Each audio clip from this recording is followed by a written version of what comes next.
শাশুড়িরা যদি blog video বানাইতো তাহলে তারা কিভাবে ভয় দিত ওইটা বলি শুনেন।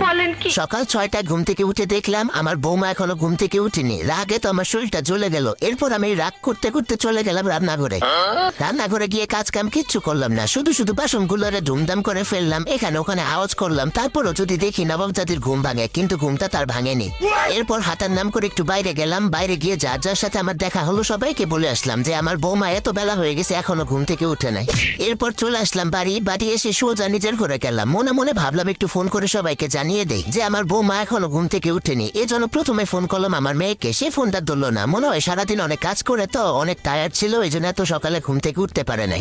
এরপর এক এক করে সবাইকে ফোন দিলাম, মাকে ফোন দিলাম, বোনকে ফোন দিলাম, আত্মীয় স্বজন যারা আছে সবাইকে ফোন দিলাম। ফোন দিয়ে সবাইকে এই সুযোগে জানিয়ে দিলাম যে আমার বৌমা এতটা বাজে এখনো ঘুম থেকে উঠে নাই। শ্বশুর শাশুড়ির প্রতি তার যে দায়িত্ব নাই এগুলো বলে দিলাম। এরপর আমি আর কি করব, টিভিটা চালিয়ে একটু টিভি দেখতে বসলাম। এরপর দেখলাম নবাবের বেটি ঘুম থেকে উঠলো। ঘুম থেকে উঠে আমাকে এক কাপ চা এনে দিল। চাটা খেলাম। চাটা অবশ্য ভালোই হয়েছিল, কিন্তু ভালো তো বলা যাবে না, তাহলে তো নবাবের বেটির আবার তেল বেড়ে যাবে। তারপর তাকে বললাম কি ব্যাপার, বাপের বাড়ি কোনোদিন চা বানায় খাওয়া নয়, মনে হয় পানিটা তো ঠিক মতো ফোটাওই না। এরপর একে একে সে সংসারে সব কাজ শেষ করলো, আমি কোনো কাজই করলাম না। আমি শুধু তার পেছন পেছন ঘুরলাম আর তার কাজের যত খুঁত আছে এগুলো ধরলাম।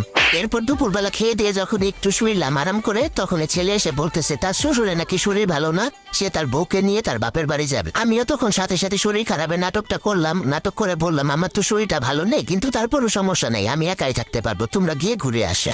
এরপর দেখলাম আমার ছেলে তার বউকে রুমে নিয়ে গিয়ে বলতেছে আমার মায়ের তো শরীরটা অনেক খারাপ, তুমি তাহলে আজকে আর তোমার বাপের বাড়ি যাও না। যাই হোক, এরপর আমি আমার রুমে চলে এসে আবার আমার মেয়েকে ফোন লাগাইলাম। ফোন লাগাই তাকে বললাম আমার সারাদিনে যত কর্মকাণ্ড ছিল সবগুলো। আজকে এই পর্যন্ত আমার ব্লগটা ছিল। আপনারা সবাই ভালো থাকবেন আর আমার ব্লগটা কেমন হয়েছে জানাবেন।